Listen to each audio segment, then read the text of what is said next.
rebuilding. The catastrophic failure, a new start, physically, mentally, our careers, our businesses. Step back, first step, next step. The driver in me just wants to get it done tomorrow. We'll do this, do that, let's move this, where are we at with this? You build some confidence, build some self-esteem, start to feel better about yourself. The Silverback Blueprint Podcast, a show for men over 40. We focus on getting stronger, staying motivated, building discipline, creating a community, and becoming truly happy. Hey guys, and welcome to the Silverback Blueprint Podcast, episode 22. Today we're going to talk about hitting your bottom and how you're lucky if you do. So, over the last few podcasts, I've had a couple interviews. We've talked to Steve Cody, we talked to Lewis Kavanaugh, we've talked to, just in my day-to-day and in my own personal life. One of the things that becomes a common denominator for people that get to a point where they turn things around and, start taking charge of what's happening in their lives and taking some accountability and start getting things done is that everybody at one point in time that's done it has hit a bottom. Right now, in AA, we talk about finding your bottom, your rock bottom. It's not always about having lost everything and living on the streets when it comes to AA. That didn't happen to me, but I had hit a bottom that made me acutely aware that something had to be done and had to be done now because it was to a point where it was going to be super detrimental.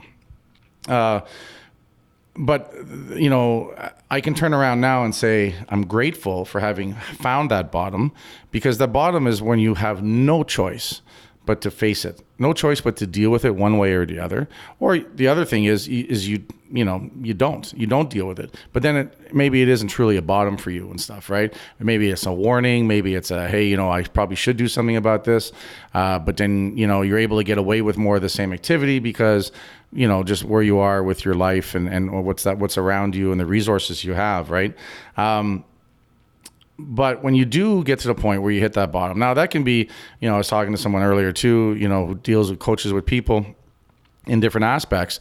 It's often something huge, like a health scare. Like we talked about Lewis, he had a heart problem, and to the point where, he was passing out, and, he was afraid, and he had, these issues in his family was prevalent and stuff. And, because he had a wife and he had a young child, it was a big motivation for him to go and deal with it and address it head on, which was fantastic. And then a great comeback from that.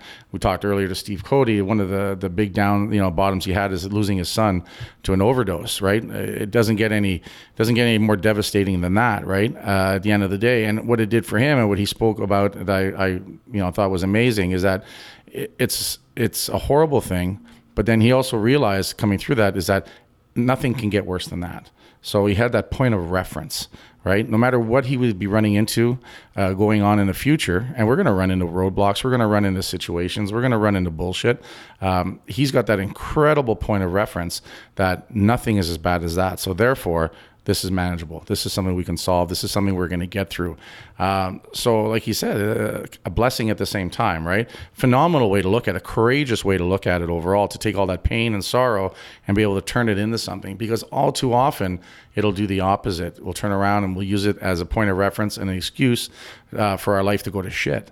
Right. And to justify why we, can't hold a job, or justify why we drink all the time, or why we do whatever. Right. We turn around and use it as a justification rather than a point to, vindicate or to get past and become stronger because of it. It's no different than when we're in the gym and we have a man or a woman join the gym and they're doing it because they just got divorced or separated. And they're realizing that they got to start taking care of themselves. Now, sometimes it's as simple as, I don't want to be alone again. I don't want to be alone for the rest of my life. So I need to, lose 40 pounds. So, the opposite sex or same sex, whatever you're into, finds you attractive, or you feel that's what's important. So all of a sudden you start taking care of yourself, because that's a big life-changing thing. or you've had that big health scare, or you've lost your job. We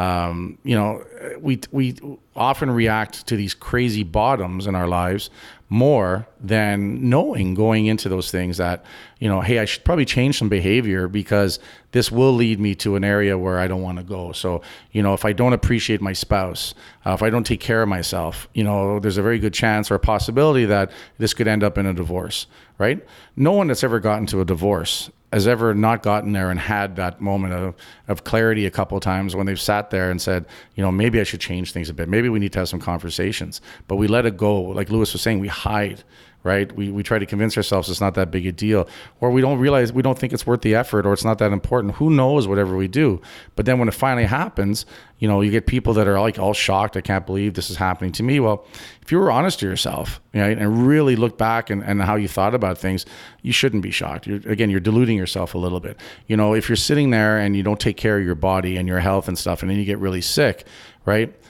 You can't sit there and going, well, why me? Why did it happen? Well, you know what? You didn't do anything to fucking help and prevent it, right? And then the argument I hear all the time is like, well, I know this guy, he ran every day and he died of a massive heart attack.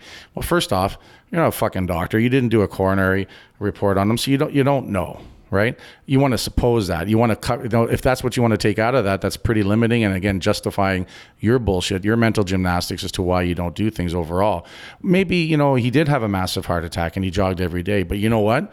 If he jogged every day, he was healthier, he had more energy, I guarantee you he had a better day every day up until that point, right? So if you only have so many days to live, why wouldn't you want to live them to a higher level? Right? Why do you want to sit there and be defeated and say, well, I'm going to die anyway? That kind of thing. So what the fuck? Why should I do it? Well, you know what? Odds are you're going to live a long and miserable fucking life, and you're going to have a shitty time all the way through it. I say it all the time. I'd love to live to be 100 years old, but I want to live all the way through it and get better all the time. I don't want to sit there and from 72 years on, I'm stuck in a chair shitting myself. And, once a week, if I'm lucky, I'm getting a fucking sponge bath, right? I don't want that. I don't want to do 28 years. That's how I want to exist. If I go and I'm 82 years old and I die under the bench, right? And then at least I did it under my own terms and stuff, right? So to me, we got to get rid of that justification.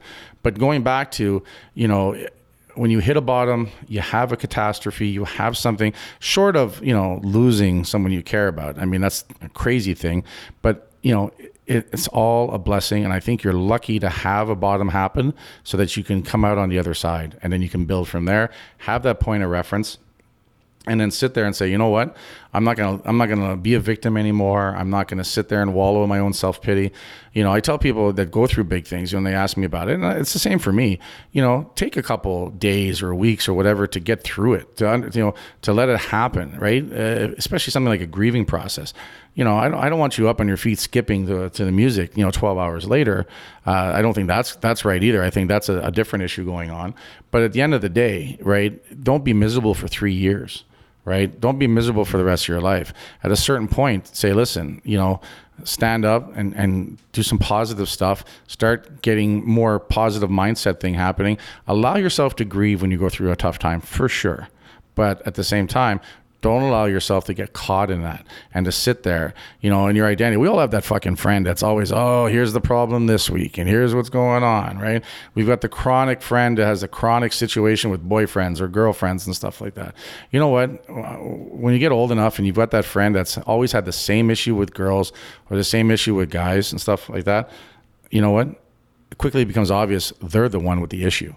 Right? Either they're picking the wrong people, they're not making any changes and stuff like that. But at the end of the day, it's repetitive and it's totally controllable.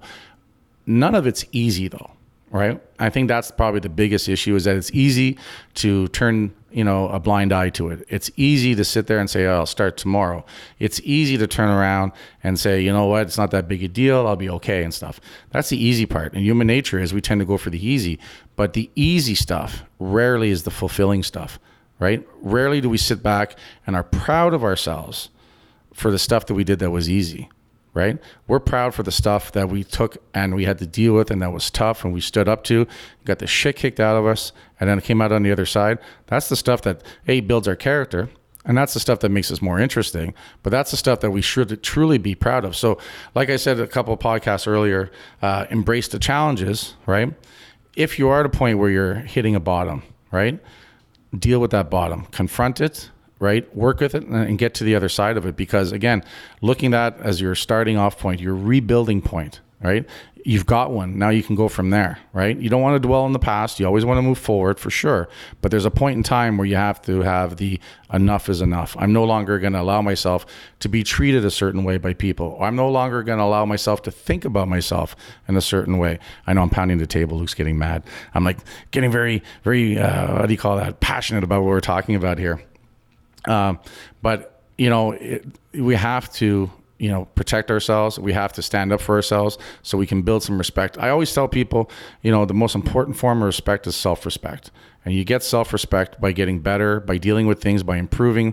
You get better by struggling and getting through it, right? That's, for me, is the thing that makes it interesting. Now, when you're in the middle of things and getting the shit kicked out of you, it's kind of hard to have that perspective and stuff. So survive that. Get through that. But then on the other side, it's okay, well, let's not do that again. I notice every time I go in a back alley, I get the shit kicked out of me. I'm like, well, stop going in back alleys, right? Or get really good at fighting so that when you go in a back alley, right, this doesn't happen. So there's two ways to look at it, right? The third way, the stupid way is, well, I'm going to keep going through that back alley and hope something is different, right? That is the point where we've lost responsibility for ourselves, and we have to take that back overall. And again, guys, it's not easy. Right? If it was easy, we wouldn't even be talking about it, right? It's finding that stuff out, figuring those issues out, solving them, making yourself better, and getting on the other side of it, right? Rebuilding and getting tougher and being wiser, right? The one thing that should be happening as we're into our 40s and going into our 50s and 60s is that we are becoming wiser, but wiser to ourselves, wiser to what we're doing that's right, and wiser that what we're doing is wrong, right? To me, that's the real cool part. That's the real silverback status, is like, you know what? I'm just going to not do this anymore, right? I use the terminology when it comes to drinking and stuff. It's like, I don't say I don't drink anymore. Now I say, I just don't drink. That's not who I am. It's not like I was this person. I don't deal that way anymore. I'm just like, no, I don't drink, right? That's it. It ends it. When I say stuff earlier on, I would say, I don't drink anymore. Well, that would always elicit a conversation about it. Well, how come, or anyone who knew me, Kurt, I used to pound the beers like it was a sport and stuff like that, right? I don't want to have those conversations over and over again. I don't want to relive those situations, right? I want to move on from there. So I just mentally say, I don't drink. That's just not what I do. That's not who I am. And when I made that the discernation, and when I made that mental, spot for myself, things got even easier. Things made more sense, and it would allow me to sort of get that chip off my shoulder and stuff. So I think we want to do the same thing. I don't want to eat shitty all the time, right? I don't eat shitty. I don't eat crap, right? When you can change that, how we do that, we can change that script in our head, that identifier about ourselves, right? When we can truly do and embrace that, it's much easier to get past that and to solve that. I'm hitting the table again, right? We can get past it overall. So again, it all goes back to how we talk to ourselves. What we think of ourselves is so important overall. So, if you've had a bottom, then use that as a point of reference. Use it as a shield. Use it as, a medal, right? That kind of thing. You had this, and now because I've had this, I don't want to do this again, right? Use it as a tool. Use it as a superpower to get to that point, right? Be thankful you hit that bottom, right? But then at that point, use it to keep moving forward and not come back on that. So that's all I got to say about that, guys. Once again, please subscribe to us on iTunes. Leave us a 5-star review. That would be fantastic. And kurthaas@gmail.com. Get a hold of me if you have any questions. We got a lot of other cool stuff coming on. Like I said, we just hit episode 22, and really enjoying the podcasting. I'm really enjoying the feedback. Most of it's been positive. There's been a few, not so positive, but that's the way it goes, right? A couple things we're working to improve on for sure and get better at. And like anything else, the more often we do something, the better we're going to get at it. I'm enjoying when we do the interviews as well. But I really enjoy getting the comments from you guys. So if you guys have a question or a comment, don't be shy. Let me know what's going on, and we'll do some cool stuff with that down the line. But listen, I want to thank you guys for listening. It means a lot to me, and I'll talk to you guys later.